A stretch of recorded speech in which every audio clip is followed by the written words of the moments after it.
Hello and welcome to another walkthrough video on another set of review problems. Today we're going to be going over finding the area of a triangle. So as a reminder, the equation or the formula for finding the area of a triangle is set up so that we do base, multiply that by the height, and then we divide that answer by 2. So let's look at A. We need to figure out what is the base and what is the height. So in this problem, any side of a triangle can be a base, but the height needs to be at a 90-degree angle and touching the base, just like the height of a parallelogram. So we can say that the base for A is one of the lines that measure 5. So 5 equals base, and we can say the other 5 equals the height.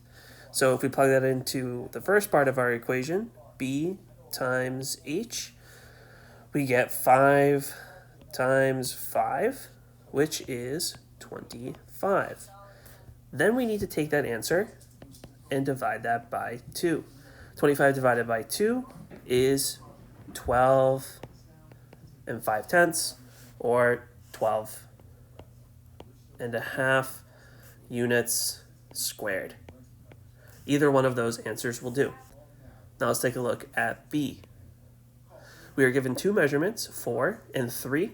Neither of the other sides on the left or the right are measured, so that really helps us narrow down what is going to be what. So in this case, I'm going to choose our base as 4, and then the line that is perpendicular, or that is touching and has a 90-degree angle where they touch, is the line that's marked with 3. So our h is 3. So plugging that into our equation, we're going to do base times height first. So 4 times 3. 4 times 3 equals 12. Now we need to do 12 divided by 2.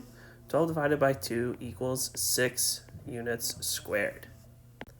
Now, on to the last one, C. Now, again, we're given only two measurements. We have one line that is 4. We could call that the base, so we can call this the base.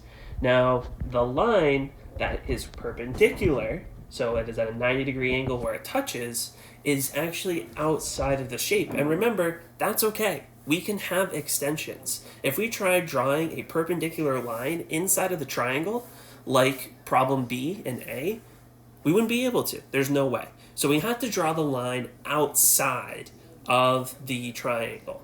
And remember, when we draw extensions, we don't take that into account. So even though there's an extension right here at the bottom of the triangle, so we can go from this corner to this corner, we don't take that into account in our measurement. We just keep our base as 4. And since our base is 4, the height is 4, or the other line that is 4. So there's our base, there's our height. Now we can plug that into our equation, base times height. So 4 times 4 is 16. And then our last step is taking that 16 and dividing by 2, and we get 8 units squared. There we are. That completes our 3 review problems for finding the area of a triangle. Please remember that you can email me at any times if you have any further questions or would like some more help with these problems. Thank you for watching and have a great rest of your day.